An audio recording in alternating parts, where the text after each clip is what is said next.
Kita boleh tengok satu HKT yang amat dekat tengah hati kita, Rakan Negeri Sembilan, yang mana adalah HKT Ladang Labu bahagian 4 di kawasan Labu. Mereka nak buat pindah lokasi. Dia bila nak buat pindah lokasi, bulan 3 ini dia orang datang jumpa saya bersama dengan YB Aru.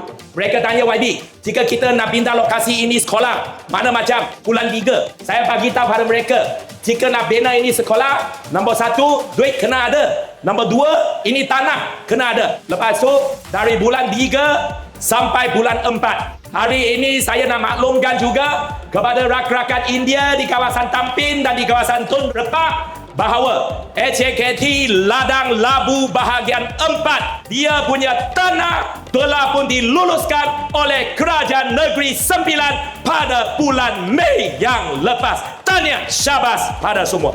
Kita bagi kelulusan dengan segera. Tapi ini duit kena 9 juta. Itu LPS sama itu Pemaju. Dia bagi kutip dana. Pemaju bagi 4.5 juta. LPS dengan bantuan daripada ahli-ahli parlimen kita. Kita berjaya kumpul 2 juta lagi. Tapi masih kurang 2 juta lagi. Malam ini juga saya setengah suka cita maklumkan kepada masyarakat India bahawa demi untuk menyelesaikan dan melaksanakan pembinaan semula HKT Ladang Labu bahagian 4 ini, kita masih kurang 2 juta ringgit 3 minggu lepas, dan dengan usaha daripada Yang Berhormat Anthony Loh, Menteri Pengangkutan kita, Datuk Sri Anwar telah pun menjalurkan dan duit sudah deposit ke dalam akaun LPS 2 juta ringgit bagi rakan-rakan sekalian. Dan sekolah ini rakan-rakan boleh nampak, bulan 3 dia orang kata nak pindah sekolah, bulan 5 sudah dapat tanah, bulan 6 sudah dapat duit, bulan 7 sudah bagi kelulusan, dan 10 hari lepas Menteri Pendidikan, saya sendiri, Yang Berhormat Arif Kumar telah datang untuk buat majlis pecah dana hadiah bagi rakan-rakan di Negeri Sembilan.